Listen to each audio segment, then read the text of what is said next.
Bonsoir mesdames et messieurs, j'espère que vous allez bien. C'est Clint Télès à vos volets de Père, de Fils, de Saint-Esprit et vous êtes dans Ijolekba, un nouveau numéro, une nouvelle causerie, une nouvelle bonne causerie avec un artiste. Et aujourd'hui, on reçoit un Diaby, un Espagnol d'origine Djoula. Il s'appelle Tchénzin, il est là. Bonsoir Tchénzin. Bonsoir Glantelex, comment tu vas? Ça va bien et toi? Très bien, merci beaucoup. J'espère que vous aussi, vous allez bien. Ok.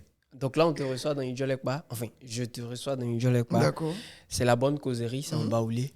Aujourd'hui, enfin, on parle de santé mentale. Déjà, on parle de ton parcours, on parle de comment tu arrives à l'humour, tout et tout. D'accord. Et on parle de blocage, en fait. Est-ce que tu as déjà eu des pannes de création, tout et tout? Donc, on va en parler et c'est pour ça qu'on te reçoit. Donc là, on va faire un petit générique rapidement.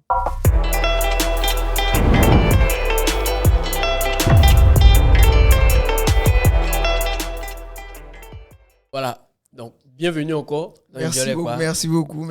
Et à chaque fois, quand je commence, je demande aux invités de se présenter eux-mêmes en 3 mots. Gentil, serviable, joyeux. Ok. Gentil, serviable, joyeux. Ouais. Pourquoi ces 3 mots, sachant qu'il y a beaucoup de mots dans le monde? C'est que doit dire, il doit dire 3 mots encore, ou bien il peut Pourquoi parler maintenant. gentil, serviable? Pourquoi tu as choisi gentil, serviable et joyeux? Parce que je pense être une personne très gentille. Ok. J'aime, on va dire, aider les autres, les voir joyeux et tout.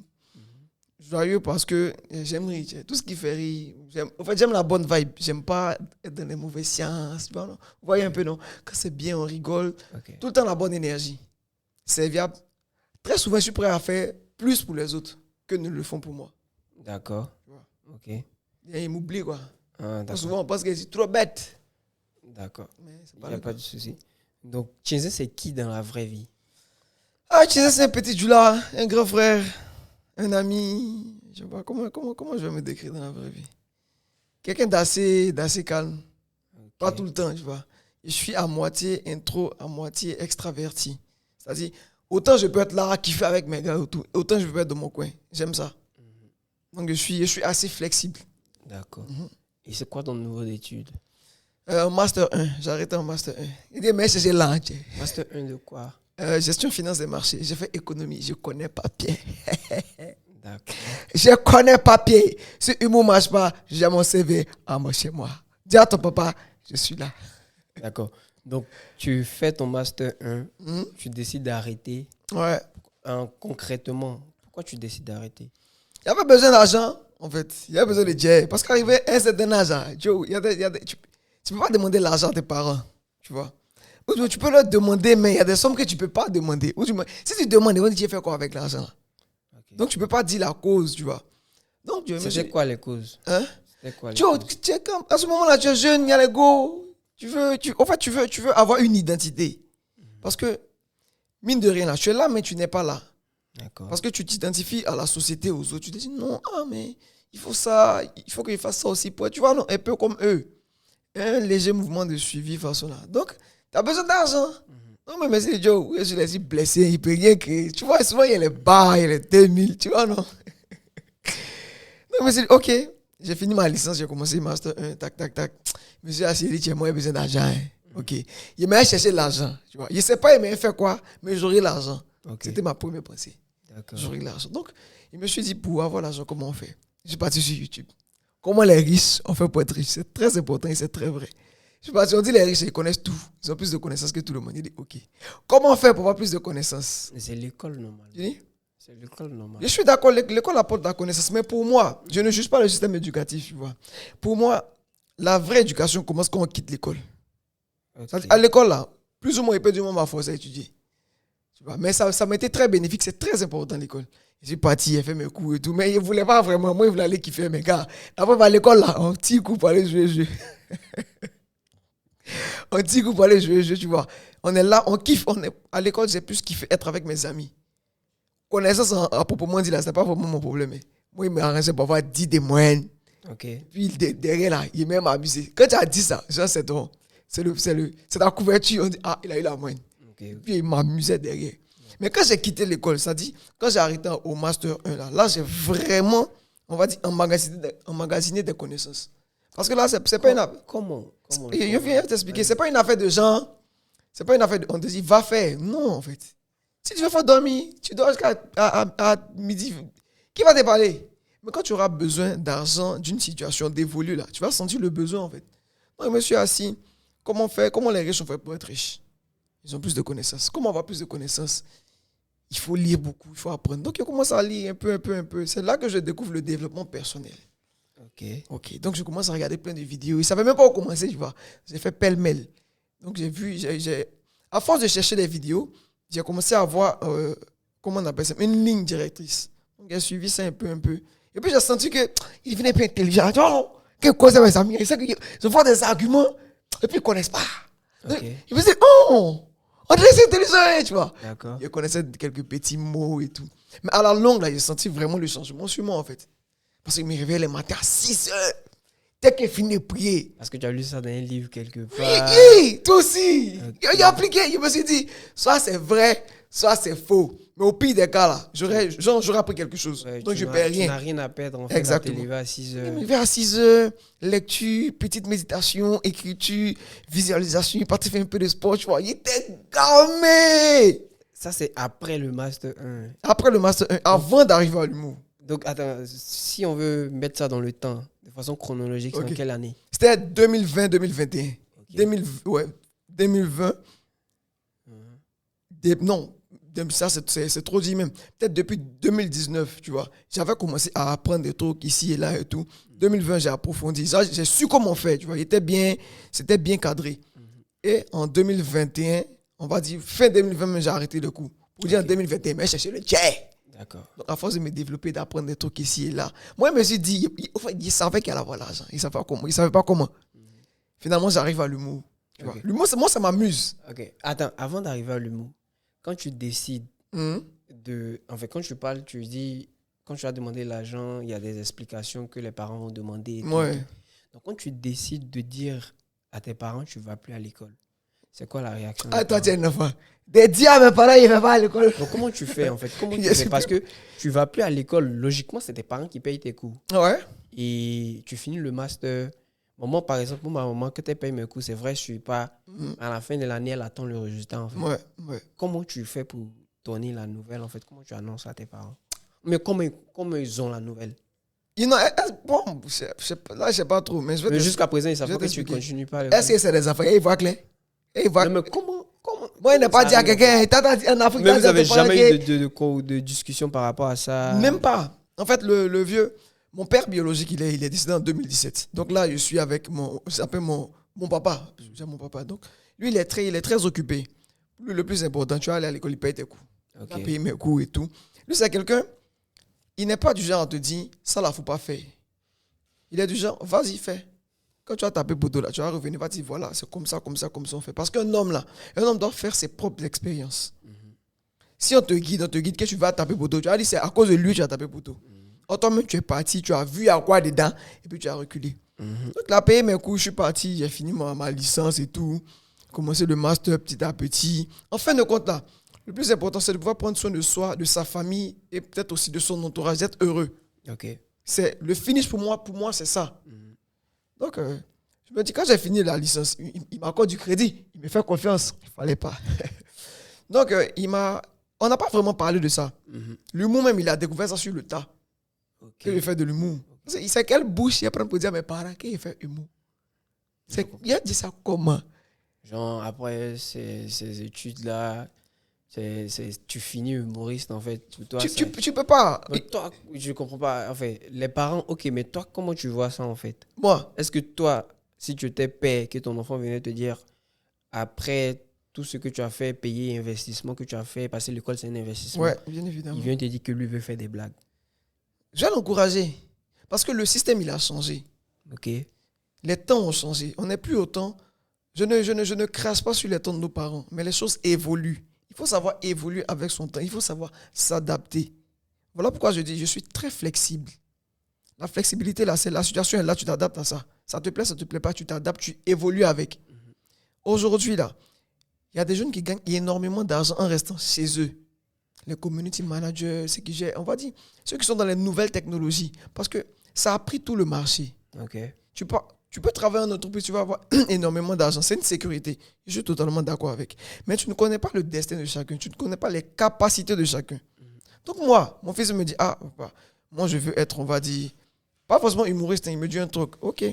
Je vais le regarder, voir s'il est vraiment décidé à aller loin dans ce qu'il dit. Parce que si il a sa vision. Aujourd'hui, petite parenthèse, les enfants, nos petits frères ne rêvent plus. Ok. Quand on était petit, on voit une voiture, on dit c'est ma voiture. On ne dit pas je vais acheter cette voiture, on dit c'est ma voiture. Au fait, non, c'est pour toi déjà. Tu n'es pas dans les conceptions d'acheter, d'aller chez le concessionnaire. Non, c'est pour toi. C'est pour toi en fait. Tu te vois déjà dedans. Mais quand on grandit, on commence à dire je vais acheter cette voiture. Elle ne nous appartient plus. Donc déjà là, il commence à avoir des blocages. Les enfants doivent rêver. Donc un enfant il rêve, quand il te dit je veux ça, je suis ça là, encourage-le, oui c'est ça. Comme ça, en grandissant, il n'a pas de blocage, c'est facile. Quand tu n'arrives pas à te mettre des barrières par rapport à quelque chose là, ça vient naturellement. Les autres fois sont compliquées, mais pour toi c'est normal. Donc il me dit il veut faire ça, il l'encourage. C'est aussi ce que j'ai appris dans le développement personnel. On va dire à évoluer ma propre personne. Donc je viens à l'humour là. Moi en vrai dans l'humour là, il m'amuse. Hein. Tu es pressé pour arriver à l'humour. Hein? Non, en fait, parce que c'est un lien très fort, tu vois. Oui. En fait, quand tu dis les enfants ne rêvent plus, moi, ça, c'est dû à quoi, en fait? Ils ne rêvent plus parce que nous, étant adultes, on ne les fait plus rêver. C'est dû à quoi? Oui, c'est dû à nous, nos réalités d'aujourd'hui. Nous, on se met des barrières. Non, il faut que peut-être, genre, je fasse tant pour avoir tant. En fait, non, il faut forcément faire quelque chose pour avoir. Or, étant enfant, il ne faut pas faire. C'est d'abord mental, c'est d'abord dans la tête. L'enfant, il se dit, je suis Messi. Il ne dit même pas, je vais être comme Messi, il dit, je suis Messi. Donc, il s'identifie en tant que Messi. Okay. Donc, en s'identifiant en tant que Messi, là, il est libre. En fait, non, il peut créer de la magie. En fait, non, ça sort de l'imaginaire. Okay. Or, quand il dit, je veux être comme Messi, donc tu te mets dans un processus forcément d'apprentissage compliqué. Tu te dis, ah, Messi est là-bas. Moi, en fait, tu mets une distance entre toi et Messi, déjà. Ou bon, pour les supporters de Real, entre toi et Ronaldo. Mais on sait que Messi est fort que Ronaldo. Si vous n'êtes pas content, venez faire Idjolek, c'est ça, non? Ouais. Exactement. D'accord. Donc, du coup, quand tu dis, enfin, avant de venir à l'humour, tu parles de tes études, tu finis ton master. Il n'a pas fini, hein? Master 1. Master 1, oui. Il a penché. Ça fait bac plus 4. Tu finis ça, tu arrêtes, tu vas chercher de l'argent. Ouais. Est-ce que sur place, tu as de l'argent? Non. Mais c'est mieux que de l'argent. Qu'est-ce que tu gagnes? Ouais, après la lecture, tout, là, tu venais chercher de l'argent, en fait. Non, je vais dire, l'argent est venu à moi. En vrai. Comment? Moi, je suis parti sur les connaissances. Okay. Plus je connais de choses, plus j'ai de la valeur. Okay. Mais je connais quelque chose, tu as besoin, il te vend ça. Je sais comment me vendre.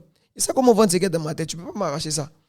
Tu me dis, ah bon, un exemple bête. Tu viens dans tel quartier, tu vas aller dans tel endroit. Ok, moi, il peut te montrer la direction pour aller là-bas. Tu as combien pour moi? C'est une façon de se vendre.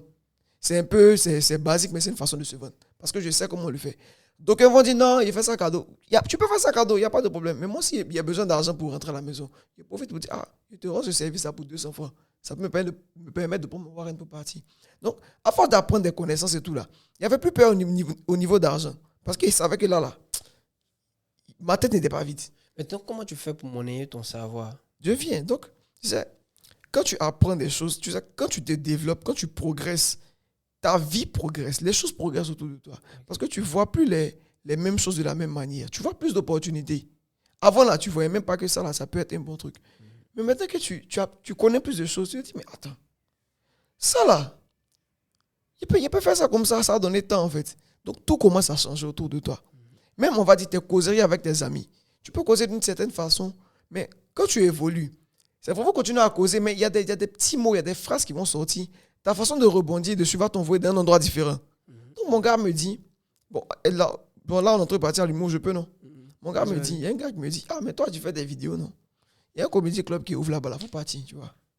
De base, hein, moi, il y a peur, tu vois. Il y a peur, il me dit, c'est que moi, il fait un peu sur Snapchat. Est-ce que vraiment, ça peut intéresser des gens? Mais bien évidemment, avant, je regardais comment les comédie clubs marchaient.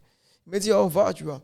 Le simple fait d'avoir appris à me développer m'a donné un peu plus de courage, tu vois. Il dit, ok, allons, on va voir. J'y vais avec la peur au ventre. Il me dit, non, ok, écris un texte de 5 minutes Et puis tu viens présenter ça. Je ne sais pas de texte, je ne sais pas comment on fait. Je suis allé regarder les vidéos sur Internet. Ah, ok, c'est comme ça on fait. Et je suis parti moi-même, mais pas en vidéo là. J'ai pris ça et écrit en test. Puis je suis venu. Ok. Tu vois. C'est comme ça que j'ai commencé. Je suis venu pour m'amuser. Et puis je suis un challenger. Ok, tu aimes les défis en fait. J'aime les défis. On va rentrer à l'humour. Mais on va rentrer dans l'humour. Mais avant, Ismaël et le football. Hey, faut la dire. Voilà. On m'appelait Snake. Quand on dit serpent. Quand tu vois, il fait flip-flap. Tu peux nous expliquer un peu? Oui, depuis petit. C'est un petit du là où. Je suis né à Gagnoa, j'ai grandi à Abidjan, à la Rascate, on joue ballon. Matin, le soir, on joue même dans moi des carrément. Donc, je suis un mordu. J'aime le football. Donc, je voulais jouer ballon. Hein. En vrai, il voulait être professionnel. Est-ce que tu as joué dans les centres de formation? Tu as fait Pas vraiment, c'est après mon bac, j'ai essayé moi-même, tu vois. Mon vieux m'a blagué, il m'a dit non, faut avoir BBC. Et BBC, faut avoir bac. J'ai eu bac. C'est fini. Mon vieux commence à me chercher. J'ai essayé, j'ai testé quelques centres de formation. J'ai vu comment ça marchait et tout. J'ai joué, je ne sais même pas si c'était vraiment reconnu à Azopef FC. C'est un bobo là-bas. Oui, je connais. C'est pour en 3e division d'honneur, DH. C'est un truc comme ça. On devait jouer, tu vois. Mais je sais pas, il y a des complications. Donc on n'a pas pu jouer la division d'honneur. Moi, il a joué, il m'a levé à 5h30. Il quitte zone 4. Bon, moi j'étais à Angré d'abord. Angré, il va jusqu'à Popo. On s'entraîne. Quand on dit 11h midi, on a fini. C'est chic, il a été mal fort. Bon, mais il sentait qu'il était fort même. D'accord. Du coup, tu te dis qu'est-ce qui n'a pas marché en fait? Mais il est bien. Il a joué. De Angré, je suis arrivé en zone 4. C'est beaucoup plus loin. Donc, quitter zone 4 pour là, Bobo. C'est que tu aimes ballon. Mais malgré ça, il partait. Moi, il dort dans le bacaté, il est fatigué. Et puis, à un moment donné, je me suis dit, tiens, il n'a pas quitté zone 4 pour toujours aller à Bobo. C'est fatigant. Surtout tous les jours. Donc, j'ai décidé de trouver un coin à Marcory où il peut m'entraîner. Donc, je commence à demander à mes amis un centre de formation vers Marcory, derrière Cap Sud. Non, derrière Oka. Ok. Donc, ça, c'est proche de chez moi. Donc, j'ai commencé à aller là-bas petit à petit. C'était bien hein, avec mes gars. On jouait les petits matchs. On partait à Bobo. Je dis à Bobo, je dis n'importe quoi. On partait à. Comment on appelle ça même? Tu n'es pas à Sol Béni. Oui, Sol Béni. On n'a pas redescendu encore. Tu n'as pas joué là-bas. Tu n'as pas joué à Sol Béni. Même pas fait un match amical. Mais si moi, j'avais joué à Sol Béni, alors l'état en équipe nationale, on allait dire Diaby à l'heure. Donc, c'était comment on appelle ça? C'était. J'ai oublié le nom là. Ou à Noumombo, pas joué à Noumombo, on a joué à Liendiès et tout. En tout cas, il était pas mal comme je, il était très rapide. Tu m'as mis sur le côté. Tu jouais à quel poste? Ailier latéral sur le côté. On voit ballon, il court avec. Okay. Et puis, à force de jouer, je m'entraînais. J'aimais vraiment le foot. J'aime toujours le foot. À force de jouer, m'entraîner. Je ne vivais que pour ça. Il était noir. Quand il dit l'homme noir qui est là, c'était moi. Il était bien noir. Tu t'entraînes sous le soleil. Et puis finalement, je ne sais pas en quelle année, là, j'ai été opéré. J'ai hernie inguinale. Parce que je vais sensibiliser en même temps. Hernie inguinale, là, c'est les deux côtés. Là. On m'a dit, il y a eu colopathie. Parce qu'il mange tard le soir. Les attiqués, les nourritures qui sont lourdes. Là. Donc, ça a commencé à peser sur ma toile. Ça a créé hernie. Je ne sais pas, je prends les médicaments indigènes. C'est blanc. Ça n'a pas marché. Tu n'es pas parti à l'hôpital aussi? Hôpital, on dit qu'on va m'opérer. Non, il c'est indigène et tout. Non, il y a l'argent, mais il ne veut pas qu'on move. En Afrique, ici, si on t'a ouvert, c'est plus toi. Ils vont te fermer, mais c'est plus toi.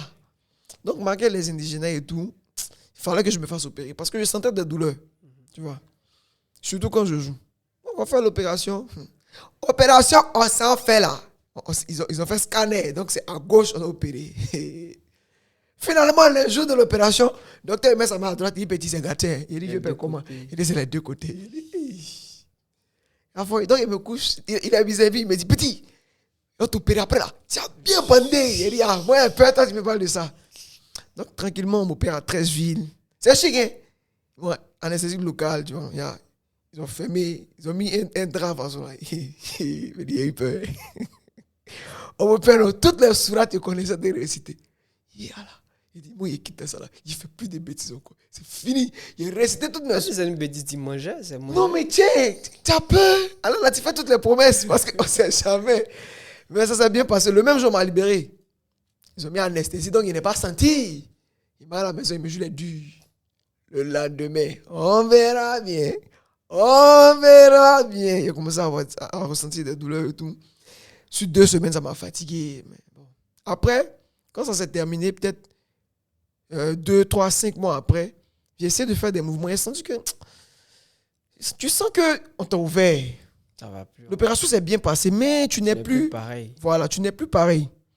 Donc, même un an après, ça allait. J'arrivais à jouer avec mes gars. Mais quand je fais beaucoup d'efforts physiques, je sens La douleur. voilà, des picotements, des douleurs. Donc, mais je dis, mon frère, ballon là, il y a beaucoup d'appelés, mais il y a très peu d'élus. Ok. J'ai pas été élu, ça m'a fait mal. J'ai accepté. Parce que quand Dieu dit c'est pas pour toi, c'est pas pour toi. Hein. J'ai accepté tranquillement. Puis j'ai fait ma transition. Alors, avant d'aller dans ta transition, tu as c'est après ballon là que j'ai battu à l'école. Ok. C'est après ballon. Après ballon que j'ai repris mes cours. Ok.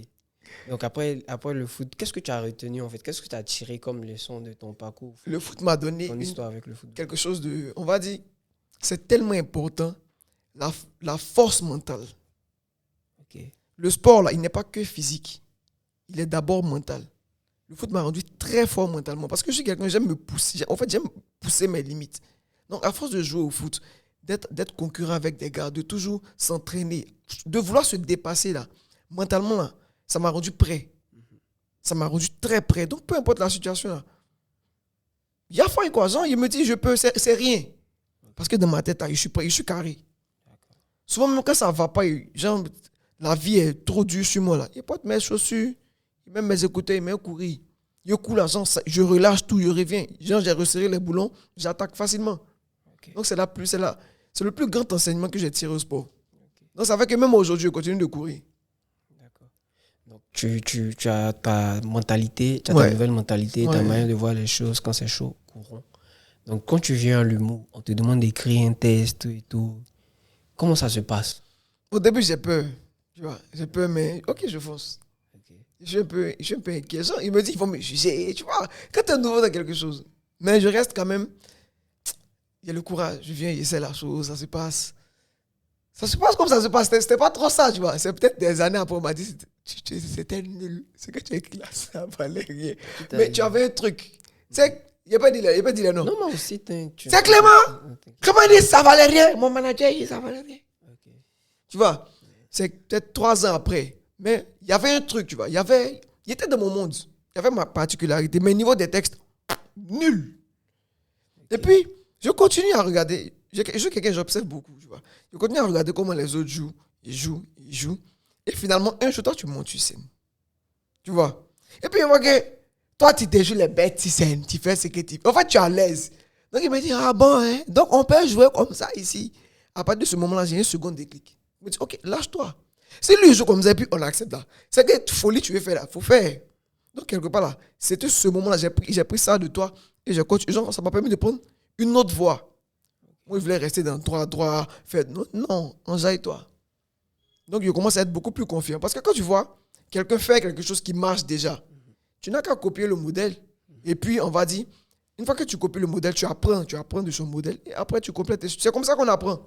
C'est comme ça qu'on apprend. Ainsi de suite. Donc, au début, j'avais un peu peur. Surtout ma première scène, inviter mes gars. Mais quand tu invites tes gars, c'est pas bon, ils vont... Et ça venait qui fait... Tu vois rien, mais ce qui est bon, c'est que quand tu invites tes gars, tu fais tout pour te dépasser. Ouais, forcément. Parce que tu ne peux pas avoir honte. Parce qu'après, ils vont se moquer de toi. Donc, c'était pas mal. On a géré une scène. Après, peut-être, il y a une deuxième. La première scène, c'est en décembre. Après, il y a une deuxième.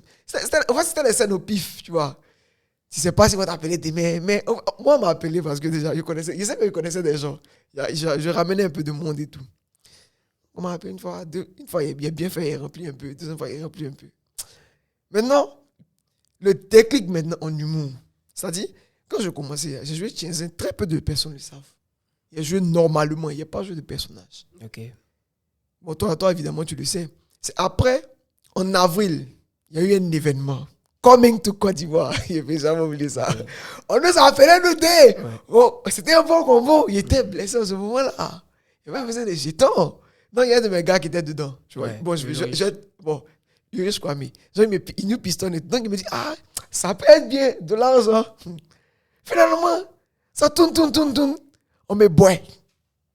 Toi, tu prends. Oui. Tu vois, bon, mais ouais, ça m'a fait. Yeah. Mais est-ce qu'ils t'ont donné les raisons? Hein? Ils m'ont pas donné. Ouais, ils m'ont donné les raisons. Un peu. Genre, je pesais pas sur les réseaux. Genre, j'avais pas assez d'abonnés et tout. Je venais à peine d'arriver, tu vois. Mais moi, ça m'a fait mal. Mais genre, quand on dit que tu n'avais pas assez d'abonnés, après Tienzi, on connaît Tienzi, c'est Snapchat en fait. Ouais, mais pour eux, c'était pas suffisant, visiblement. Donc, ça m'a fait très mal. Ça m'a fait mal même. Pas mal par rapport à toi. Et toi, tu es mon frère, tu es mon collègue. Genre, mais je me suis dit, donc je suis pas assez bon pour monter sur scène. Tu vois, non? Genre, c'est quoi le problème avec moi et tout. Et puis, je me suis dit, ceux-là, l'année prochaine, là, ils vont faire encore, non? Genre, ils vont même pas penser à m'appeler. Genre, ça sera une évidence. Ouais, ils seront obligés. Je serai en tête de liste. Donc, je vais suffisamment travailler pour ne même pas être dans les négociations. Okay. C'est comme ça que j'ai transposé ma douleur, là. Donc, dans ça, on devait qu'un texte. Parce que là, on devait jouer pour le dire coucou, un spectacle tous ensemble.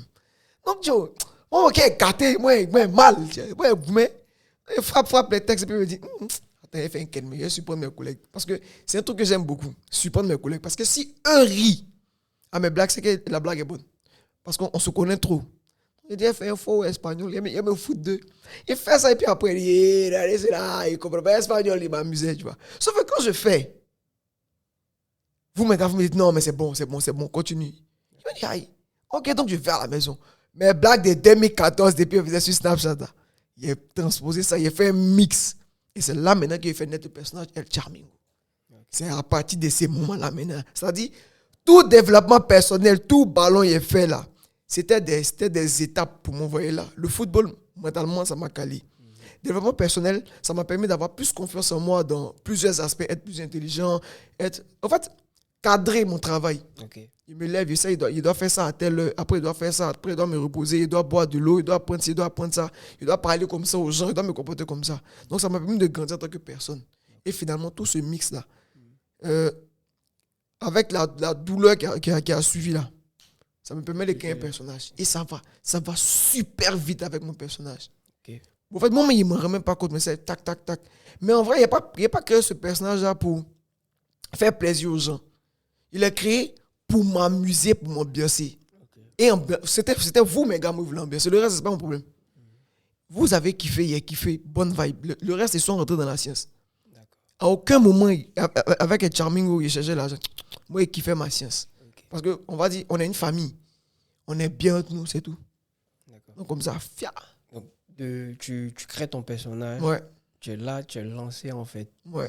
Ça commence à marcher, tu as des standing ovations. Ouais. Tu te rappelles de quand tu commençais. Tu écrivais des blagues, c'était un peu chaud. Ça valait rien, faut pas dire un peu chaud, ça valait rien. Non, mais genre, s'il y a déjà, je vais dire, le fait de déjà se tenir sur scène pour parler de quelque chose, déjà, c'est déjà un grand courage, c'est à saluer en fait. Ouais. Après, maintenant, même si les gens n'ont pas rigolé, ça reste quelque chose que tu as dit en fait.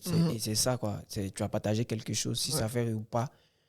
C'est de l'oralité, on se parle, tu vois. Donc, de là jusqu'à créer ton personnage, est-ce qu'à un moment de ta vie, tu t'es dit que c'était ça qui allait être ton gagne-pain? Mais déjà, est-ce que c'est ton gagne-pain d'abord? Est-ce que tu t'es dit, à un moment, tu t'es calé, tu t'es dit, ça peut être mon métier, même quand tu faisais les vidéos sur Snapchat et tout, en fait? Non, sur Snapchat, même pas du tout. Parce que ça ne savait même pas convertir ce que je disais en argent. Ces gâteaux là-bas, c'est les faits mille. C'est les faux jets, tu vois. Okay. C'était en 2014-2015, tu vois. C'est les faux jets. Mais quand j'arrive à l'humour, je sais déjà que le travail bien fait paye toujours. Je ne vise pas l'argent d'abord. Je suis très intelligent. C'est un beau petit du là. Je vise, on va dire, les premières places. Et la première place, c'était toi. Okay. La première place, c'est toi. Je visais ta place. C'est-à-dire, comment te dire? Je ne suis pas jaloux de ta place, tu vois. Mais je vise, on va dire, ton statut. C'est-à-dire, je t'idéalise, ok, lui, il a travaillé pour être là. Donc, on va dire, techniquement, si présentement, il est mon objectif, c'est-à-dire, il doit pousser. En fait, il ne me suffit pas. S'il me compare à personne, c'est trop facile. Okay. Lui, là, c'est le meilleur. Essaie d'être comme lui, sinon mieux que lui. Donc, pousse. Donc, il commence à pousser. Quand tu donnes, c'est comme ça, on fait. Donc, c'est comme ça, il travaille. Je commence à apprendre. C'est ce qui fait que je me dépasse un peu plus. Et il essaie de me rendre indispensable. Mais si tu n'es pas indispensable, quand il va commencer à couper les têtes, ta tête va sauter. Okay. Or, quand tu bosses, comme on va dire, le plus grand charbonneur que tu vois dans la salle, finalement, là, tu deviens une version, pas comme lui, mais une version qui n'est pas loin de lui. C'est ce que j'ai fait. On a commencé à me rendre important, à progresser, à montrer ma valeur. On voit ma valeur. On sait qu'on peut gagner l'argent sur moi. Donc, on ne coupe pas ma tête. Ok, d'accord. Maintenant, quand on te dit qu'on va te proposer un contrat, on va te proposer un contrat, on va te payer par mois, tout et tout. Et quand tu fais le rapport, ou bien le rapport entre tes études et ce qui va te donner de l'argent, qui va te permettre de payer ta maison, c'était quoi en fait? C'était quoi le bilan? C'était quoi là, je veux dire, la leçon? C'était quoi? Tu te disais quoi? C'était quelle phrase qui pouvait résumer ton parcours scolaire et ce qui te donnait de l'argent? Mais ce qui allait te donner de l'argent. Genre, une phrase qui résume tout cela jusqu'à ce que je signe un contrat. Tu vois, tu dis les lectures t'ont permis d'avoir une manière de réfléchir, d'être posé mentalement. Le sport t'a permis d'avoir un mental d'acier. Maintenant, le fait d'être payé par quelque chose que tu n'as pas étudié, ça te donne quoi comme idée en fait? Ça te donne quoi comme réflexion? Non, ça m'a fait comprendre que ne néglige rien dans la vie en fait. Okay. Ne néglige rien du tout parce que tu ne sais même pas, tu ne connais pas les choses. En fait, tu ne sais même pas ce que tu es en train de négliger. Tu ne connais pas le fond des choses. Peu importe ce que tu le fais, fais-le bien jusqu'au bout. Mon ami et frère Bissi, père son âme, me disait, si tu dois faire un travail, fais-le comme si tu devais le remettre à Dieu. Donc fais-le bien. Il n'y a pas de faire ça très bien. Okay. C'est la leçon que j'ai tirée lorsqu'on a signé un contrat. Parce que personne n'y croyait en fait. On se disait, non, il fait un moula. C'est pour 2 jours, il va arrêter. Et tu commences à le voir le petit en télé. Tu commences à voir le petit dans les radios et tout. Toi, mais tu viens au show. Tu vois que, on dirait que j'ai sous-estimé le truc.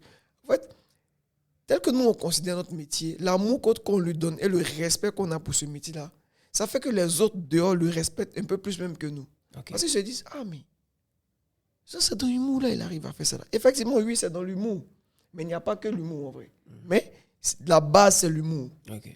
Mais donc, quelle a été la réaction de tes parents quand ils ont découvert que tu as tout laissé pour l'humour, que tu vis de... Enfin, déjà, qu'ils ont découvert que tu faisais de l'humour et qu'ils ont su que c'est ce qui te donne à manger, qui te donne de l'argent.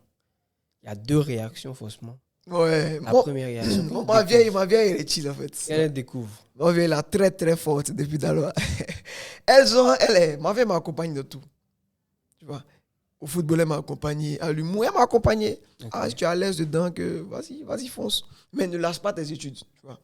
Je t'encourage, mais ne lâche pas. Parce qu'on ne sait jamais dans la vie. Donc, elle m'a poussé, elle m'encourage. Mon vieux, lui, est-ce qu'il a fait lui, il est occupé où? C'est quand il m'a vu à la télé, là. Il a commencé à comprendre que. Mais ça, c'était quoi sa réaction? Non, il était content. Vous n'avez pas une causerie? Non, il va me voir où? Non, c'est pas vrai. Moi, mais je suis tout le temps dehors. Tu vois, mais il était content. Tu sais, on n'en parle pas. Nous, les papas là, ça va trop savoir. On ne se dit pas tous les je t'aime. Est-ce que c'est normal? Hein? Est-ce que c'est normal? C'est pas normal, mais c'est dur à dire. Attends, ton papa, je t'aime. Hey, t'as quel problème? Regarde ici. Mais on les aime à notre façon. On a des façons de leur dire je t'aime sans leur dire je t'aime. Mais ils savent qu'on les aime. Okay. Donc, le vieux, on n'en a pas parlé. Tu vois. Mais il parle à ses amis. Et ses amis me font des... Il y a des petits retours. On t'a vu à la télé. Même ton t'as vu, il était surpris et tout. Mais c'est bien. On sent de la fierté. Parce que le plus important pour les parents, c'est de savoir que je me dis, tu vois, que l'enfant est dans quelque chose, est peut-être le meilleur dans ce qu'il fait. Du moment où c'est pas mauvais, ce qu'il fait n'est pas mauvais, il est le meilleur, il est vraiment reconnu pour ce qu'il fait. Et quand on sort avec le vieux, les gens me saluent. Genre, il sait que je ne suis pas béni quelqu'un. Il commence à comprendre que, petit là, on le connaît. Mais on n'en a pas vraiment parlé. D'accord. Il est tombé sur les faits accomplis. Mais est-ce que toi, tu as envie d'en parler avec lui s'il entame la causerie? Est-ce que... Lui va dire des badins à l'école. Mais est-ce que tu veux en parler ou bien tu préfères que ça reste comme ça en fait? Bien sûr, je veux en parler. S'il y a lieu d'en parler, on va en parler. Okay. Parce que le truc, c'est pas de fuir. Il va te proposer ses idées, tu lui proposes ses idées. Mais disons tes idées. On n'est plus des enfants. Hein. Mon petit, école là, voilà. Je suis d'accord dessus. Bon, voici ce que je veux faire. Parce qu'en refusant de faire quelque chose là, tu prends l'engagement de totalement réussir dans cette autre chose que tu as fait là. Sinon là, c'est bizarre. Okay. On échange, on voit les points, les points positifs et négatifs de chacun, puis on avance tranquillement. En fait, c'est ce qui est intéressant avec moi, mes parents. On échange. Ah, mes petits, voilà. C'est pas, hé, va faire. Non. Ok. On se comprend à ce niveau-là. D'accord. Vous comprenez jusqu'à... Après, ça marche bien pour toi. Tu commences à monter, tu montes. Tu te retrouves à Paris, Ouais. en France. T'es Tu fais une chiffré. tournée pendant les vacances. Et ça va, en fait. Ah, ça, c'est Allah. On sait que c'est ça Dieu. va. Et toi-même, tu sais que ça va. Mm. Maintenant, quand tu reviens, tu as fini ta tournée, tu as ton expérience, tu as 2 expériences maintenant. Ouais. Tu as l'image de la pratique humoristique en Côte d'Ivoire, tu as l'image de la pratique humoristique en Europe, en Mhm. France. Parce qu'il y a le stand-up aux États-Unis qui est carrément différent du stand-up en France. Mhm. Donc toi, tu as cette culture. Et il y a aussi le stand-up du Canada. Eux, c'est une culture propre à eux. C'est comme chez nous, on mange du garba, en fait. Eux, c'est propre à eux, en fait. Tu vois. Quand tu découvres les 2 types d'humour, Côte d'Ivoire, France. Côte d'Ivoire, déjà, tu as la Côte Ouais. d'Ivoire. Quand tu arrives là-bas, c'est quoi ta réaction déjà pour commencer? Quand tu découvres comment ça frappe le public de là-bas, c'est quoi? Comment tu te sens intérieurement quand tu finis, mais quand tu montes sur scène, quand tu sors ta première blague, ça rigole ou pas? Et qu'est-ce que tu te dis intérieurement? Déjà, je descends au Comedy Club, le Fridge. Je suis gonflé à bloc. Ok. Parce qu'il tue en Côte Tu d'Ivoire. te disais quoi dans la tête? Il quand me tu dit, parlais? hey, ils vont kiffer. Ok. En fait, non, je parle jamais des fétiches, en fait. Ils vont kiffer. J'ai placé mes textes. C'est zo, il n'y a pas peur. Donc, moi, du scène, avec, on va dire, une confiance. C'est devant les touristes pour commencer. Ok. Moitié des salles. Et on voit. C'est là que tu comprends que tu n'es pas dans ton pays. C'est là que tu comprends que tu es en territoire étranger. C'est-à-dire, Et tu comprends que ce que tu fais ici ne marche pas nécessairement là-bas. ok. Donc là, il faut s'adapter très vite. Très, très rapidement. L'une des grosses différences entre l'humour en Côte d'Ivoire et là-bas, c'est que là-bas, ça va super vite. C'est-à-dire, je comprends. En Côte d'Ivoire, par exemple, ici, on a tendance à expliquer les blagues. Pas pour mal parler, mais là-bas, on va dire le niveau de culture générale, il est très haut. Il est très élevé. Parce qu'ils sont constamment informés sur pratiquement tout. Donc, tu peux faire des blagues sur 90% des choses qui vont percuter du premier coup. Dès que tu fais la blague, ils ont compris. Tu n'as pas besoin d'expliquer derrière. Or, souvent, ici en Côte d'Ivoire, je ne le rappelle pas, bien évidemment, il y a des gens très, très, très cultivés. Mais pour un certain public, pour le large public, il faut soit jouer, soit expliquer. Mais ça se comprend, c'est notre humour à nous. Mais est-ce que, quand tu dis cultiver tout et tout, est-ce que tu parles pas de référence en fait? Tu vois, Ça, par exemple, ouais. ici, pour parler de député, merci. tu Ça, peux dire Ibia qui sait, tout le monde sait que tu parles d'un député voilà, en fait. on va tu dire- vois. ouais, ok, ça, merci C'est beaucoup. peut-être que C'est le genre, bon mot. vous n'avez pas les mêmes rêves. On n'a pas les mêmes rêves. Eux, Ouais. ils sont, on va dire, En fait, rêve, c'est référence. Hein. ils sont beaucoup plus informés. Ok. Ils sont beaucoup plus calés. Donc, tu peux jouer sur tout rapidement. Tu vas sur tout, ça passe. En fait, quand tu dis ils sont beaucoup plus calés, moi, Référence. ça me gêne en fait parce que Non, je niveau, me dis. niveau référence, pas Non, forcément. non. En fait, je me dis, tu vois, la Côte d'Ivoire par exemple, on a nos rêves. Ouais. On a nos rêves et eux aussi, ils ont leurs rêves. Mhm. Tu vois, c'est vrai peut-être qu'on n'a pas peut-être toutes les informations, mais quel que soit le domaine dans lequel tu veux t'étaler pour faire tes blagues, il y a des rêves. Et dans le public, il y a forcément quelqu'un qui a la rêve.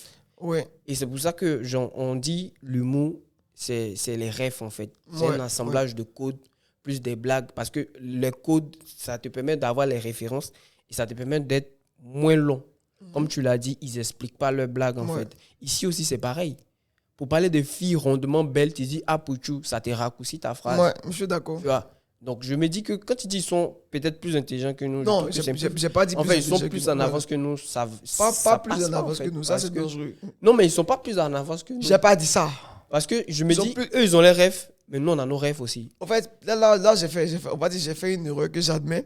Disons, c'est, comment on appelle ça? C'est au niveau du stand-up en lui-même. Ok. Tu vois? Parce que de base, nous, là, notre humour, de base, c'est pas le stand-up. Non. Tu vois? Donc, je me suis mépris. C'est plus au niveau du stand-up. Parce que, Ok, au nous, niveau notre- du style d'humour. voilà, du style Voilà. d'humour. Parce Voilà. que nous, la nouvelle génération, qu'est-ce qu'on essaie de faire? On essaie de faire le pont entre l'humour qu'on fait depuis toujours et le stand-up, ou bien on va dire l'humour d'aujourd'hui. Ok. L'humour, on va dire international si on veut. Ok. Tu vois? Universel. Universel. C'est dans ce sens-là que j'ai parlé. Donc, c'est pas bien dit. Là, j'ai pas bien dit.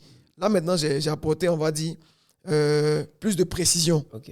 Tu vois? En essayant, on va dire, d'internationaliser ce qu'on fait ici, dans ce sens-là, on peut me comprendre. Ok. Sinon, normalement, nous, il y a foyer. On a toujours fait ça, ça a marché. Ouais. Mais nous, la nouvelle génération, c'est comme ça que moi, je me vois. Je me dis, les grands frères, Ramatoulaye, Joël, Magnifique, Gou, Digbe, tous les vieux pères, là, ils ont soulevé l'humour ivoirien. Ils ont soulevé la culture ivoirienne. Donc, à notre tour, là, on ne peut pas venir faire ce qu'ils ont déjà fait. C'est déjà fait. Ok. On doit apporter un plus. Le plus, c'est comment on le fait. Voilà pourquoi je t'ai dit, quand j'ai commencé l'humour, moi, je faisais stand-up. Hein. Tu vois. Mais quand j'étais vu jouer, je me suis dit, mais il fait un truc, on va dire, qui est propre à lui. Donc, je me suis inspiré de ça. C'est-à-dire, je fais mon show, tu vois. Et par moment, je mets du stand-up dedans, mais en restant avec des bases et des valeurs de l'humour ivoirien. Tu vois. Sinon, quand je suis parti là-bas, là, frère, eux là, déjà, ils sont dans les stand-up. Hein. Je vais faire mon shopping, on dit, lui là même, mais il fait quoi? Tu vois. C'était même pas... C'était dépassé. Ok. Ça, c'était la première soirée. C'était la première soirée. Maintenant, comment tu gères l'adaptation? Comment tu fais ton adaptation? C'est soit tu... je ne sais pas qui a dit ça. Il dit l'arbre grandit ou bien l'arbre meurt. On ne stagne pas. Soit tu évolues. Moi, il y a quelqu'un qui me disait aussi, genre, quand tu atteins un niveau, pense pas que tu vas descendre. Tu ne descends pas, en fait. Oui, Peut-être les autres vont te dépasser, mais tu as toujours les niveaux que tu as eus. Soit tu vas devant, ou tu restes là, en fait. Ouais. Mais moi, je dis, soit tu vas devant, soit tu vas devant. Ok. On ne sait pas comment tu as fait, mais il faut avancer. Ok. On ne sait pas à quelle vitesse tu vas avancer, mais il faut avancer. Ne t'arrête pas. Parce que quand tu t'arrêtes là, en fait, on ne s'arrête pas, on régresse. Pour moi, quand tu t'arrêtes là, tu régresses. Ok. Continue d'avancer, continue à apprendre, mais c'est une chose à la fois. Fais, ça te fait avancer. Comme tu dis, les autres vont sûrement peut-être te dépasser. Mais toi, tu es en train d'avancer. Vous n'avez pas la même vitesse sur le moment, mais après, tu vas peut-être le dépasser devant. Ne t'arrête pas. On finit de jouer. Il voit que Joe, c'est pas pour toi et tapin. Tu vois, acte du triomphe. T'as saoulé. C'est ça qui est tombé sur moi. Mais je suis gamé. Là, soit j'abandonne, soit je fonce. Sachant que mon texte n'est pas encore solide. Ok. Et le même soir, il doit jouer 3 fois. Donc, comment tu fais dans ce laps de temps-là? Qu'est-ce que tu t'es dit? Pendant que tu es en train de marcher pour aller jouer là, tu modifies en même temps. En fait, la créativité s'épanouit sous la contrainte. Quand on te laisse le champ libre de faire ce que tu veux là, souvent tu n'es pas très créatif. Quand on te dit, il faut faire un truc qui est forcément rouge, ça t'énerve parce que tu as l'impression d'être bloqué. Mais en fin de compte, tu crées un truc de fou furieux qui est rouge. Parce qu'on t'a bloqué pour te dire, fais ça dans ce canevas-là. Okay. Donc, quand tu es contraint, ça te force quand tu es au pied du mur, tu te dépasses. Tu n'as pas le choix parce que tu n'es pas quelqu'un qui abandonne. Okay. Au pied du mur, tu te dépasses. Là, je suis coincé. Qu'est-ce que je fais? Il a quitté mes parents à Abidjan ici. Il a tout laissé. Ils sont en train de faire des stories pour dire non, moi, il a tué Mou en France ici. Et puis, c'est moi qui ai abandonné. C'est pas possible. Donc, il commence à modifier mes oui. Tu as mal au cœur, mais ton cœur là, tu te déposes. Il faut bosser. Donc, on modifie, tac, tac, tac. On arrive là-bas. On essaie. Poteau encore. Yeah! Ça fait 2 sur 3. Il y a fait 3 sur 3 poteaux. Il ne faut pas t'en dire 2 sur 3. Premier jour là. 3 poteaux sur 3. Bien bon. Okay. Mais John pisse ici. Gamé. Il ne peut pas laisser. Donc, comment tu fais pour remonter la pente? Quand il vient à la maison, il a commencé à travailler en même temps. On me dit non, calme-toi. Fais baisser la pression. Qui te dit ça? Hein? Qui te dit Ma chérie, bien sûr. Oui. Ma chérie m'a beaucoup aidé dans cette aventure. Okay. Non, calme-toi, fais descendre, c'est rien. Tu es dû. Quand on fait des blagues, ça apprend. Donc, il me calme, j'oublie. Après, il commence à travailler. Le lendemain, il croise Clément. Il dit, gamin, il dit non, allons, ils vont comprendre. Et ils pensent que quoi? Donc, on y va. On commence à beaucoup observer. Cette fois-ci, je suis sorti beaucoup plus tôt pour regarder comment les gars jouent. Ah, c'est comme ça on fait ça là. Ok, donc tu commences à voler quelques techniques, à t'adapter à la scène, bien évidemment. Donc, le début est bon, donc on commence à avoir un bon début. Mais c'est pas encore ça. Parce que là-bas, eux, ils parlent très rapidement. Ok. Parce qu'ils ont peu de temps et ils disent beaucoup de choses. Ils sont pas dans les explications. Et donc, ils ont l'oreille. Donc, quand moi, il vient, Bonjour. Comment allez-vous, frère? Ils ont déjà fait des blagues. Donc, je commence à raccourcir ça, à mettre des blagues. Et je vois que le début commence à être bon. Ok, c'est comme ça qu'on fait, d'accord? M'adapte.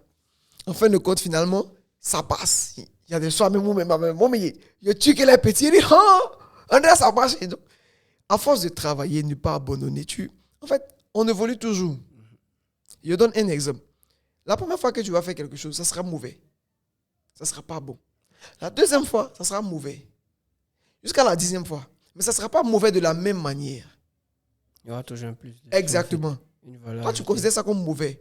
Mais peut-être ta 100e fois de faire là, ça sera toujours mauvais. Mais pour quelqu'un d'autre, ça sera parfait. Donc, comme sur cette base-là, sur ce que tu viens de dire, du coup, qu'est-ce que tu penses des humoristes ivoiriens qui font des spectacles une seule fois? Parce que déjà, tu dis la première fois, ça sera mauvais. Ouais. Mais les humoristes ivoiriens, ils ont tendance à faire un spectacle et à le jeter. Qu'est-ce que tu penses de ça? C'est pas... En fait, je déplore cela, mais je ne les juge pas. Je ne connais pas leur réalité. Okay. Je ne connais pas leur réalité, mais... En fait, je parle de l'action, en fait, de ne pas vouloir rôder le spectacle, pas vouloir le jouer, je vais dire, minimum 10 fois, pour que le spectacle puisse prendre déjà sa forme. De dire, voilà, j'ai le spectacle, j'ai le test, j'ai les blagues. Qu'est-ce que tu penses de l'action, en fait? Et vu que tu as déjà fait, un séjour dans un autre monde où le monde n'est pas pareil qu'ici, qu'est-ce que tu penses de ça? Si c'est à la 10e fois qu'une œuvre se rapproche de la perfection, qu'est-ce que tu penses des humoristes ivoiriens qui font un spectacle une seule fois? C'est pas la bonne attitude à avoir. Okay. Parce que ton premier spectacle, tu le fais avec tes connaissances et compétences actuelles. Donc, c'est ton niveau actuel là que tu montres aux gens. Si tu continues à le travailler, à le bonifier, dans peut-être 2-3 ans, tu auras de nouvelles armes qui vont faire que ce spectacle il sera beaucoup plus intéressant. C'est comme quand on a un texte. Bon, je vais prendre disons un texte. Là-bas, les gars, ils jouent le même texte 6 mois d'affilée. Peut-être par jour, ils vont le jouer minimum 2 fois. Et là, j'ai vraiment diminué. Le même texte de 5 ou 10 minutes. Minimum 2 fois par jour. Sur 6 mois.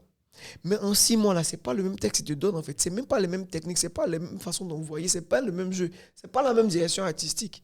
Donc, pour toi qui as fait un premier spectacle, félicitations. Ce n'est pas facile de faire un spectacle. Mais ce n'est que le début. C'est comme un enfant qui vient de naître. Il doit grandir. Il faut que tu le nourrisses. Donc, il faut que tu essaies des choses dans le spectacle et tout. Ça va marcher, ça ne va pas marcher. Fais. Jusqu'à ce que toi-même tu te dises non. Jusqu'à ce que les gens te disent ouais, ton spectacle là c'est fort. Les gens ont déjà vu le spectacle. Hein. Ils connaissent tes blagues. Hein. Mais il y a toujours un truc qui les surprend. Okay. Parce qu'on évolue chaque jour. L'expérience d'aujourd'hui n'est pas la même que l'expérience d'hier. Donc, cette petite expérience-là, même si tu ne joues pas, tu vas voir un spectacle, même si tu ne le joues pas, tu vas faire ça peut-être en janvier. En décembre prochain, tu remontes sur scène pour le faire là. Ça serait un peu différent. Parce que ton expérience de vie, tout ce qui s'est passé, ça va agir sur ta façon de réfléchir et sur le spectacle. Okay. Donc, ça aura progressé d'une certaine manière. Bon, peut-être quelque peu régressé, mais tu vas l'envoyer différemment et ça peut être mieux. Le premier jet n'est jamais le meilleur. Okay. Le premier jet d'un spectacle, c'est jamais le meilleur. Parce que quand tu joues après, là, tu te dis, en vrai, moi-même, souvent, mon spectacle d'aujourd'hui, je le regarde et puis je dis, il faisait quoi comme ça? En fait, limite, j'ai honte, en fait. Ça me gêne. Tu n'as pas envie de regarder. Je ne veux pas. Tu te dis, ces blagues ne sont pas abouties. Il n'y a pas de rythme. Mais en fait, c'est toi. Voilà, c'est toi. Et ça te montre l'évolution. Exactement. Le niveau où tu es actuellement, en fait. Donc, moi, ce que je vais te demander, c'est que quand tu reviens, tu finis de faire ton pèlerinage, on va dire ça comme ça, parce que la France a plus de 10 ans de stand-up sur nous. Ouais. Je ne parle pas de l'humour, mais de stand-up. Plus de 10 ans sur nous. Aussi, ce que j'aimerais dire, n'oublie pas ta question. Ici, en Côte d'Ivoire, on est à féliciter et on doit se respecter nous-mêmes. Okay. Parce que nous, on est des showman. Bah ouais. Nous, on fait le show. Ouais. C'est pas donné. On a ça dans le sang. Quand on monte, on sent qu'on est monté. Tu sens que quelque chose va se passer. Eux, ce n'est pas vraiment le cas. Ils vont, non, tu devais y aller. Ils sont dans les stand-up, tu vois. Ils ont des showman là-bas et tout, que je respecte bien évidemment, mais ils sont dans les stand-up. Nous, là, on est des showman. Okay. Peut-être c'est pas il fait chaud en Afrique, mais on est des showman. Quand tu montes, c'est la maman qui est dans la cuisine. C'est mon fils, c'est mon petit lui là. Non, tu mais vois. c'est pas parce qu'on est en Afrique en fait, parce que même dans la sous-région, les gens reconnaissent que les humoristes ivoiriens sont, en tout cas, l'humour ivoirien Oui. en général a quelque chose Oui. de plus que les autres en fait, tu vois. Et ça, c'est notre plus grande force. Ok, On ne doit jamais perdre ça. d'accord. Parce que nous là, nous on peut faire comme on appelle ça même. On peut écrire 5 blagues, 5 textes en un mois.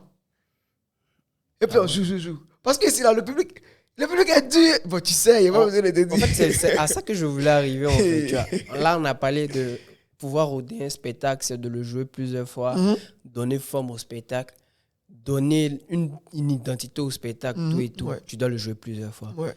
Maintenant, la réalité ivoirienne. Tu vois, c'est-à-dire que j'ai posé une question, mais je te pose une autre question qui détruit la première question. Ok.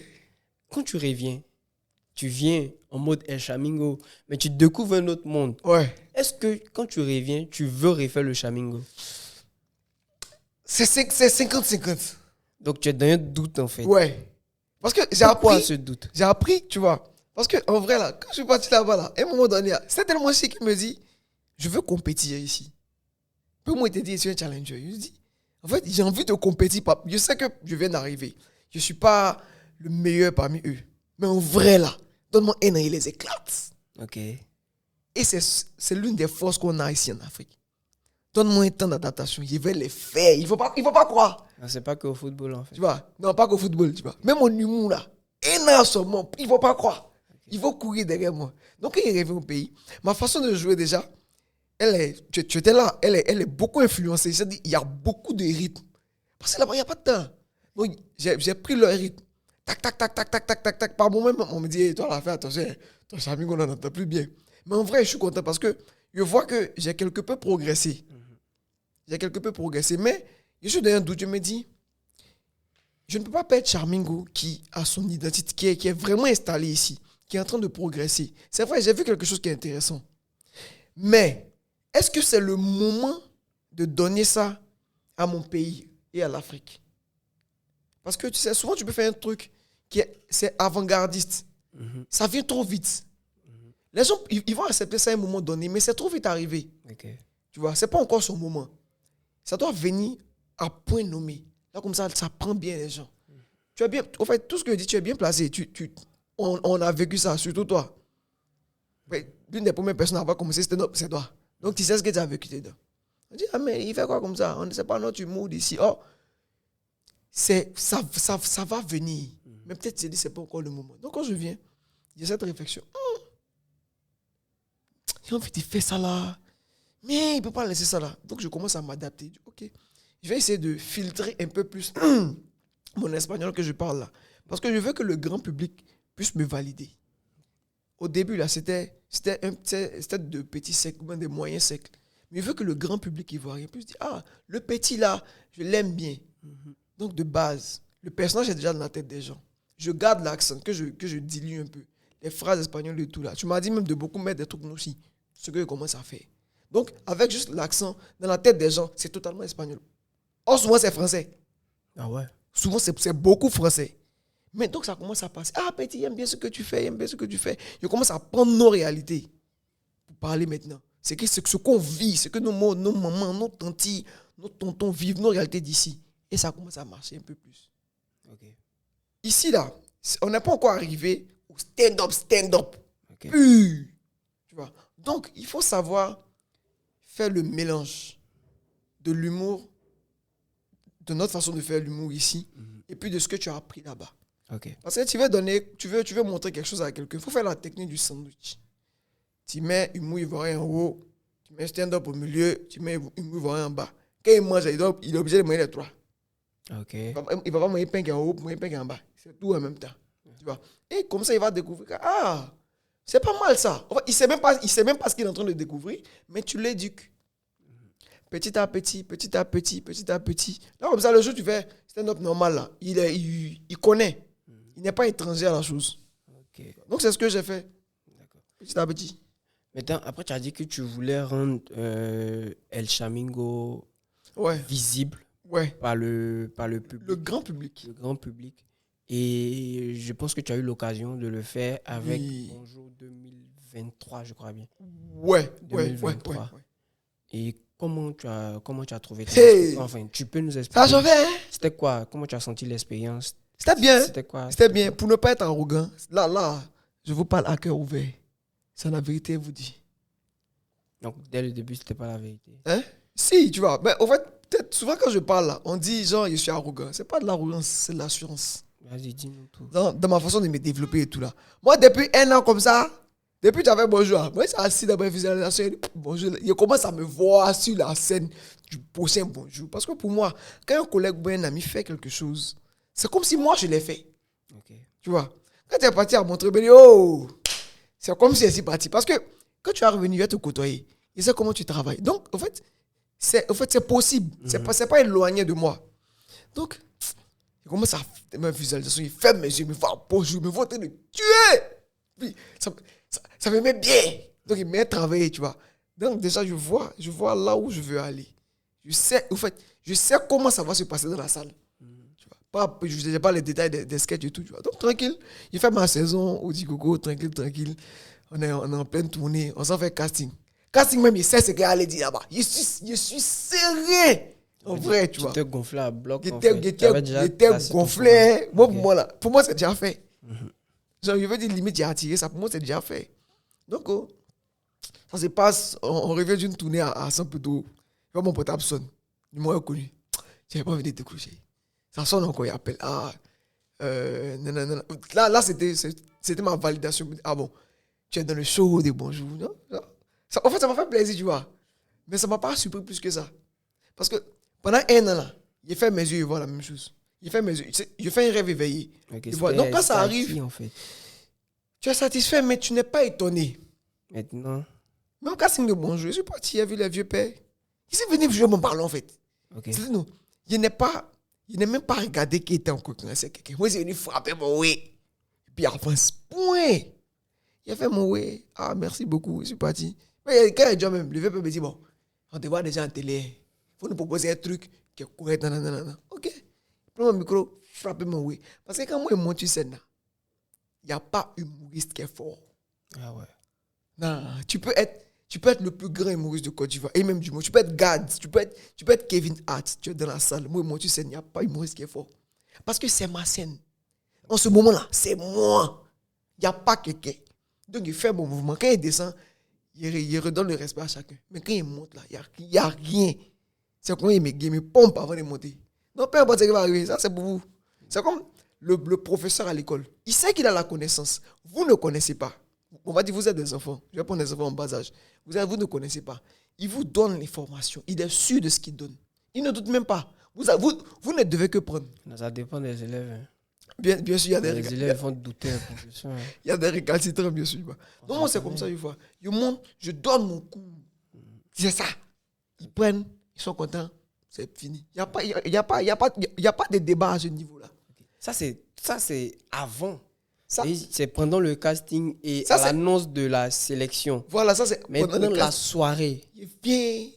La soirée, déjà, il est mauvais, tranquille. Déjà, j'ai un premier signe noir, mais ce côté, c'est gâte. J'écoute toujours la musique avant de monter sur scène.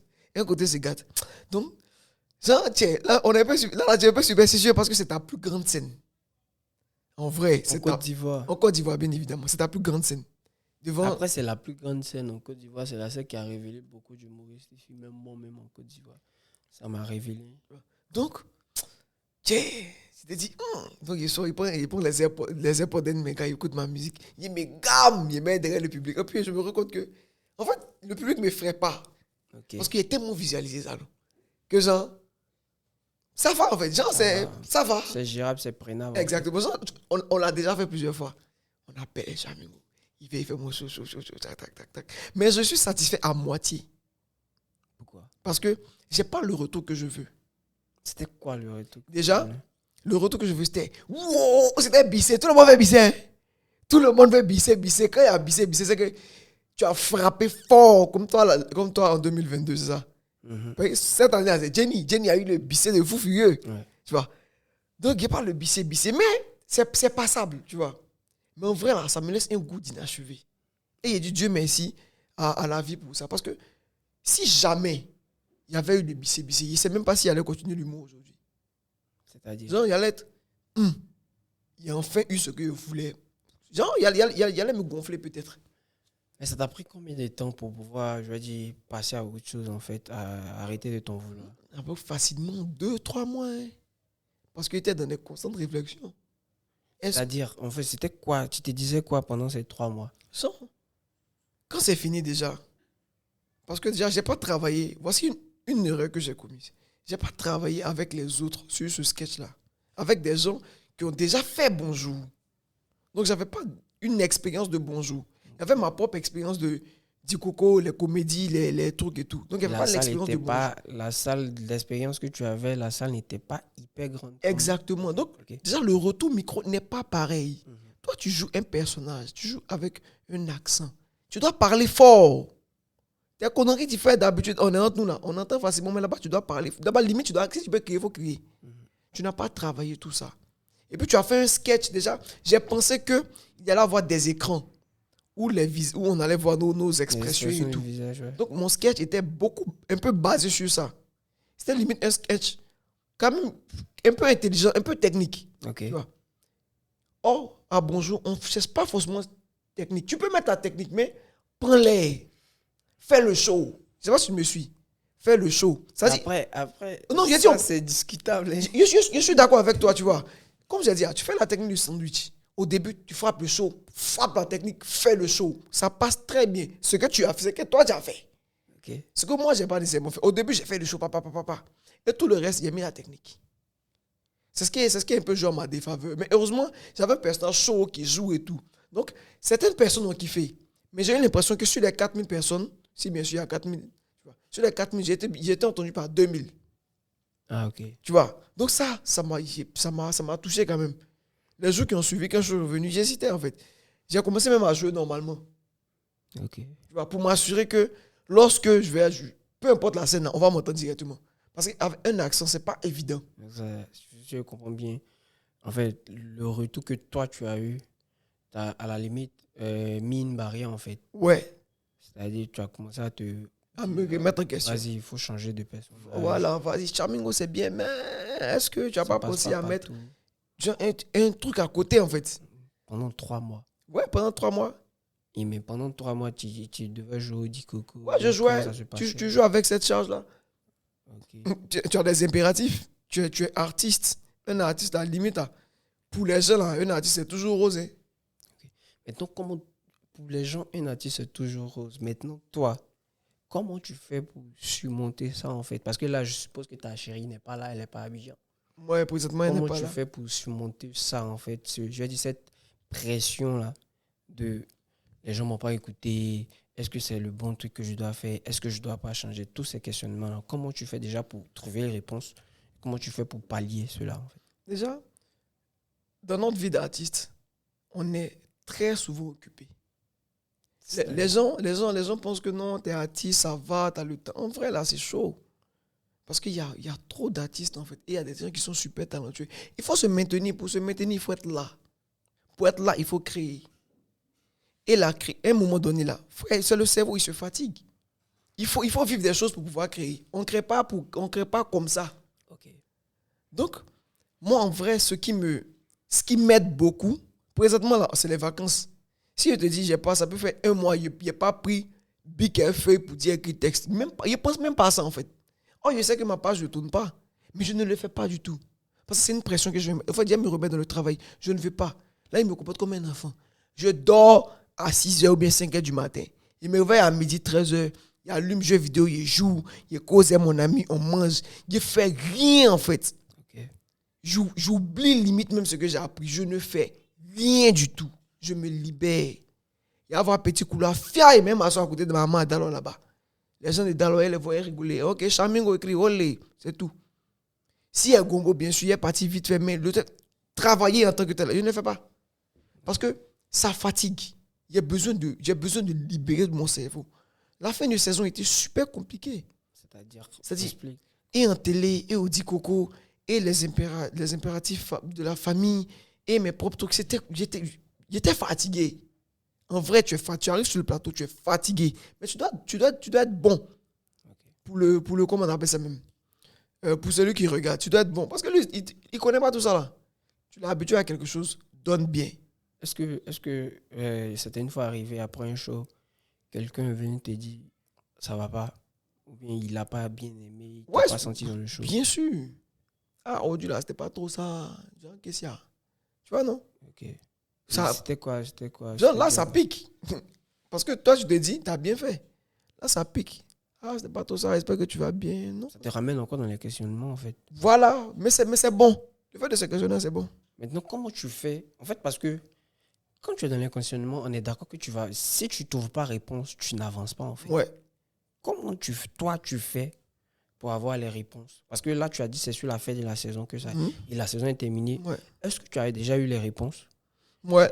Comment tu fais, en fait? C'est ton processus pour pouvoir pallier le souci de ce blocage, ce questionnement-là, en fait, qu'on veut, en fait. D'accord. Moi, ce qui m'a beaucoup aidé, comme je t'ai dit, je me suis beaucoup développé. Et j'ai continué de me développer. Je n'ai pas vraiment arrêté. Tu vois. J'ai continué de le faire au mieux possible. On va dire, cette année, c'était vraiment compliqué parce que, frère, plus tu évolues, plus il y a des opportunités qui se créent, moins tu as du temps. Et c'est là que tu dois être le plus concentré. Donc, je peux dire, là, j'ai un peu failli parce que je n'ai pas été totalement concentré. On va dire, j'ai plus travaillé sur mon travail que sur moi-même. Là, j'ai un peu péché. Mais je sais que ce qui m'a envoyé à cette réussite-là, c'est le processus que j'ai suivi en m'asseyant pour développer ci, ça. Donc, quand je vois que je suis dans une mauvaise passe ou bien ça ne va pas là, je remets tout en ordre. Je reprends mon processus là. Comme s'il n'est rien accompli. Il n'y a pas quelqu'un qui intervient. Tu arrives à faire ça toi seul. Tu n'as jamais été voir un psychologue. Non. C'est là, on va dire là-bas. Même si ce n'est pas vraiment cher, mais bon, je ne connais pas les prix, mais genre, je commence déjà à le faire. Ce qui m'aide énormément, c'est le sport. Okay. Quand ça ne va pas du tout, quand ma tête chauffe vraiment même, je mets mes écouteurs. Je ne vais pas en salle, je vais courir dans la ville. Le fait de courir, de regarder de nouveaux paysages et tout, ça me libère. Moi, je disais aux gens que souvent, les gens disent que les enfants n'ont pas des rêves parce que vous forcez vos enfants en fait, à aller en vacances, à aller étudier ou bien à faire coup de vacances. Souvent, laissez vos enfants marcher dans la rue comme ça. On ne sait pas où ils sont. Laissez-les marcher. Ça donne des idées. On continue. En fait, on a pour revenir sur ce que tu dis, on a tous des rêves. Tu vois. Mais souvent, on a des contraintes qui sont très grandes. Tu vois. Tu veux faire quelque chose, tu es contraint parce que tes parents vont dire et tout.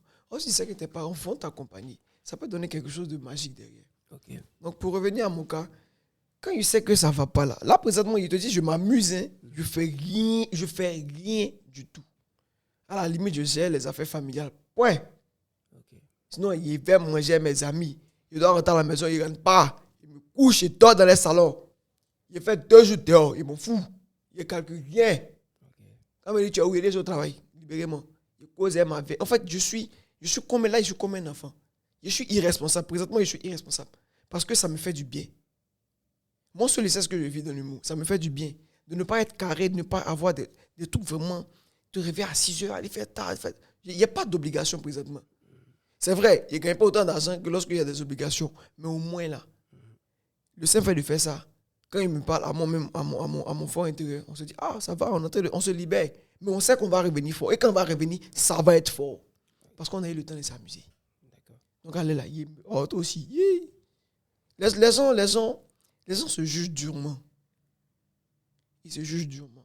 Et puis, ils ne parlent pas. Bon, quand ça ne va pas, bon, ça, ce n'était pas forcément de l'humour, c'est des choses de la vie. Quand ça ne va pas, il y a mon frère, ça, il va lui expliquer. Quand il lui parle, il ne me répond pas, il m'écoute. Les gens ne savent pas écouter aussi.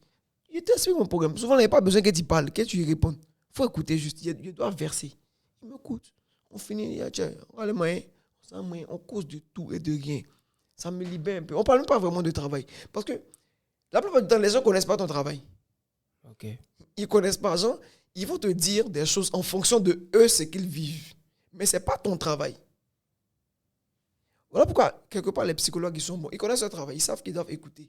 En fonction de ce que tu dis, te poser des questions. En fait, ils te posent des questions dont tu as déjà les réponses. Sauf que lui sait poser les bonnes questions. Il y a des questions auxquelles on ne fait pas face. On connaît la réponse, mais tellement on est dans un blocage, on ne le fleure même pas. Le psychologue va te dire, mais comment, pourquoi, quand et tout. C'est toi qui sais, il te guide. Et tu te dis la vérité. Ça fait que quand souvent je fais dans mon processus de développement, là, quand ils sont là, ils ne me parlent seul. Hein. En vrai, ils me parlent seul. Ils trouvent mes solutions. Mais attends, tiens. Si je veux partir là, il faut passer à gauche. Non, mais si tu passes à gauche, peut-être ça va donner ça, hein, tu vois. Le simple fait de causer comme ça. Je sais que je suis en train de me parler, mais en vrai, les réponses sortent seules. Ok. En vrai, là, ça vient seul. Mais il faut faire ça là. Tu sais que tu dois faire ça là, tu n'as pas fait ça là. Bon, attends, mais regarde le résultat. Ah, c'est demain là. Tu vois? Tu t'auto-questionnes en fait. Exactement. Je veux dire, en permanence. Je cause moi-même, bien même. Ok. Donc, là, on est sur la fin. Mhm. Je vais te dire, bon, est-ce que il t'est une fois arrivé de te dire que tu voulais écrire une blague et puis tu t'es rendu compte que tu savais pas écrire une blague? Comme si tu n'avais jamais écrit de blague, tu sais pas comment faire une blague en fait. Ouais. C'était quand? C'était par rapport à quoi? C'était plus cette année, hein, ouais. Cette année, l'année dernière. Déjà, C'était à quelle occasion? l'année dernière, on faisait 2 spectacles par mois. Ok. C'est pas évident. Chaque 2 semaines, nouveau spectacle, c'est pas évident. Genre, c'est stressant, c'est agressif. Le but là, c'est pas. Il faut être fort, hein.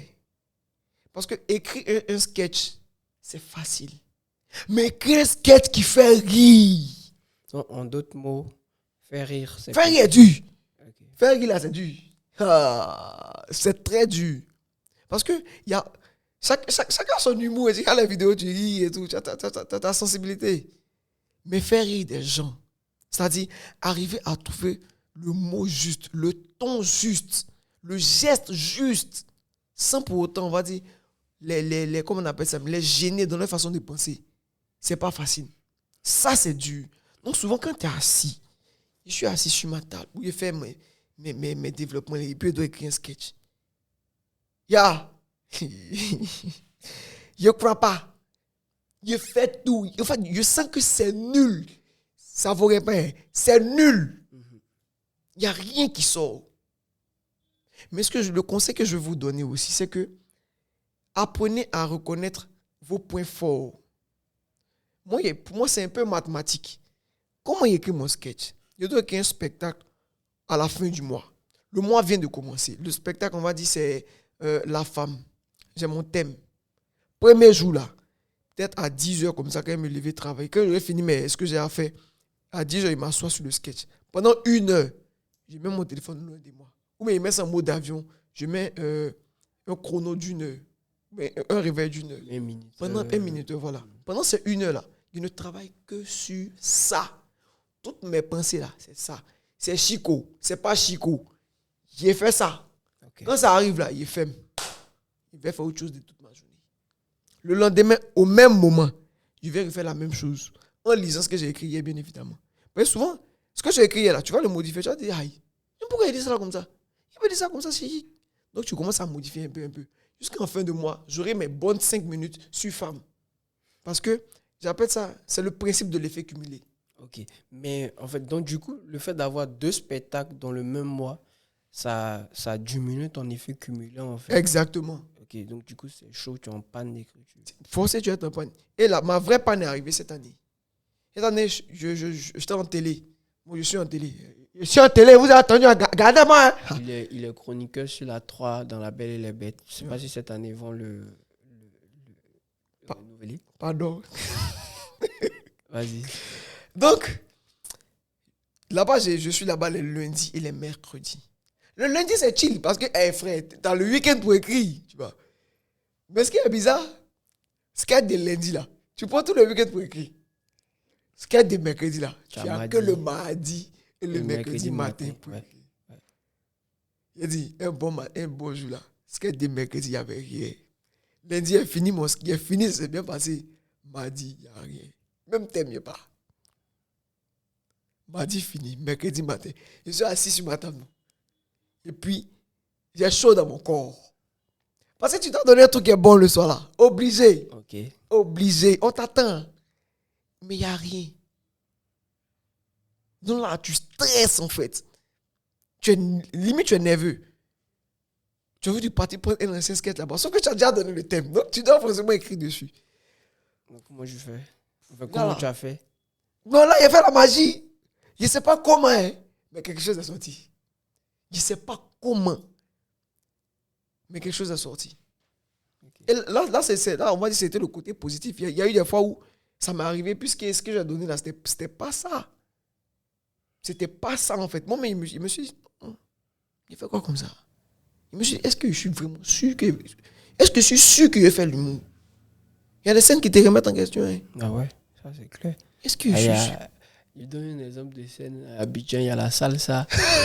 Ça te remet en question de ouf. Ouais. Quand tu finis, tu dis, c'est le métier que j'avais choisi de faire. Tu rentres à la maison. Est-ce que je suis vraiment drôle? Peut-être on me blague, hein, peut-être genre, c'est un petit sec. Tu vois, c'est les est-ce que. C'est pas facile. Ok.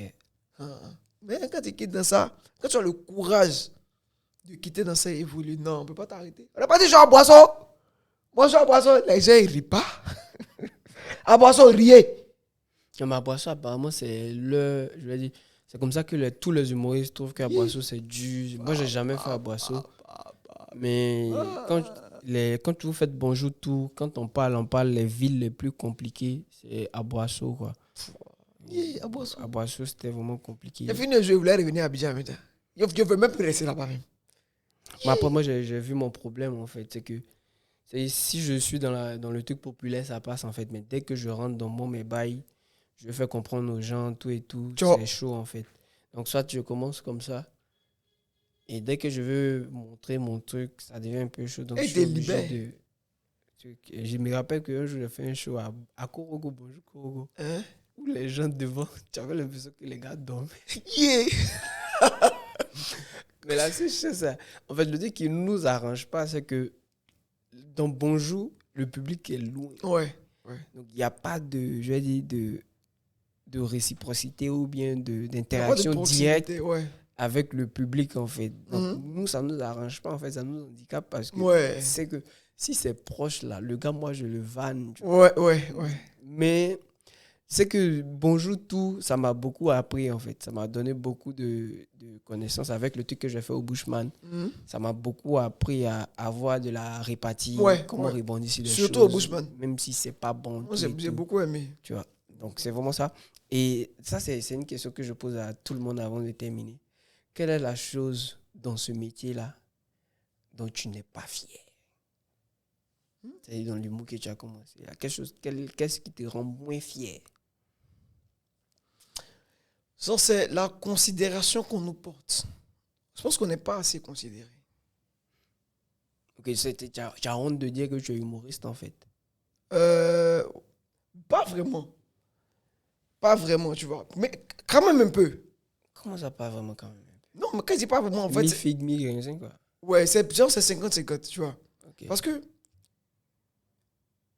J'assume d'être un humoriste, je ne le cache pas. Okay. Tu vois. Mais on n'est pas vraiment considéré par rapport à ce qu'on donne. C'est-à-dire... Parce que moi, je dis aux gens, moi, je suis comédien. Hein? Si on doit faire le rapport, on va dire, humoriste et puis artiste-chanteur, on donne énormément. Mais on n'est pas reconnu en notre juste valeur. Mais est-ce que ça, je veux dire, est-ce que ça, c'est pas nous, en fait. C'est pas la faute de l'humoriste, c'est pas la faute de l'artiste aussi non plus, en fait. Je pense que ça, c'est une question de mondialisation. Hein. Oui, je suis d'accord. Et c'est purement politique aussi, en fait. Okay. Ça, on va aller dans un autre débat. Je prends un exemple. Va aux States, Kevin Hart. Il est là. En fait. Non, mais il est là parce qu'il est dans des films. Je suis d'accord. Je te dis, je suis d'accord, mais il remplit des stades aussi. En fait, en fait, le truc, c'est que le gars, lui, il est là parce qu'il est dans des films. Et tu vois, par exemple, toi et moi je dis tout le temps aux gens, c'est vrai, je fais des vidéos sur Internet, mais moi, je suis comédien de scène. Hein. Moi, je suis un humoriste ou bien un comédien. Et je sais qu'ils vont, même s'il y a un artiste qui a commencé avant moi, bien après moi, qui commence à pull-up, lui, il va avoir plus de facilité à remplir une salle de 300 places par rapport à moi, en fait, parce que c'est un choix. C'est un choix purement politique, en fait. Et moi, j'ai ma vision, j'ai ma ligne directrice, en fait. Il y a des choses que je n'accepte pas, il y a des choses que je ne valide pas, en fait. Quand c'est comme ça, ton public devient un public de niche, en fait. Et après, la musique, c'est prier, en fait. Chanter, c'est prier. Je suis d'accord. Et quand le gars lui chante le nom de quelqu'un, tu vois que ça marche. Ce que je veux dire, en fait, c'est pas forcément les gens. Mais moi, ça me fait mal quand je vois ça. Parce que beaucoup ne connaissent pas comment on travaille. Tu vas faire un super sketch, Clintélex. C'est-à-dire, tu vas faire sortir, ça on peut appeler ça un hit en sketch. Un sketch qui donne. Ok. Et un artiste chanteur va faire un son qui donne. Mais on va dire, on ne peut même pas vous comparer. Oui, mais parce Moi, que... mon meilleur sketch, tu montres ça à pratiquement tous les Ivoiriens, ils vont kiffer. Tu vois, ça c'est s'ils arrivent à le voir. Oui. Mais coup du marteau, Ok. c'est ancré en fait. C'est des coups du marteau, ils mettent ça à un niveau. Ce qui me gêne, en fait, je ne sais pas pour le moment, je ne me suis pas encore bien posé la question, je ne me suis pas encore assis pour regarder. Moi, je veux que nous, étant humoristes, on en arrive là. En fait. On doit montrer notre valeur. En vrai. Ok. Parce que ce qu'on fait là, c'est du génie. Ce qu'on fait, c'est pas du jeu. D'accord, c'est une œuvre d'esprit. Les techniques qu'on a là, c'est pas du jeu. En vrai, là, tu sais de quoi il parle. C'est pas donné. Okay. C'est pas donné. Nous, on risque notre carrière à chaque fois qu'on monte sur scène. Ouais. Même quand c'est pas sur scène. Sors dans la rue, essaie de jouer. Quelqu'un n'a qu'à filmer. Fais un faux jeu. Ta carrière en jeu. Ta carrière en danger en même temps. Parce que ça va sur Facebook. On ne sait jamais. Ça peut finir pour toi comme ça. Okay. Donc nous là, on a un risque maximum. Les chanteurs, je ne diminue pas leur travail. Mais une fois qu'il a trouvé son hit, en étant, comment on appelle ça même, au studio, il fait sortir un extrait sur TikTok. Bam, le reste ça part. Nous là, on va frapper un hit. Déjà même, tu vas faire hit comme même. Tu vas faire ça comment pour commencer. Ok. C'est pas fou, tu as raison. Et qu'est-ce qui te rend le plus fier? De faire plaisir aux gens. En vrai, ça, je suis assez fier. Il n'y a pas une scène qui te rend fier où tu te dis, c'est Tchézin quoi. Non, moi, je garde la tête froide. Hein. Okay. Ma tête est très froide. Je fais l'humour pour m'amuser, pour m'enjailler. Ce qui me fait plaisir, c'est quand je vois des enfants qui ne comprennent peut-être même pas ce que je dis. El Chamingo, et puis moi aussi, je fais rouler là. C'est tout. C'est-à-dire, ils ressentent le bonheur que je partage. Quand je vois les mamans, mon petit, j'aime ce que tu fais. C'est ça là qui me fait plaisir.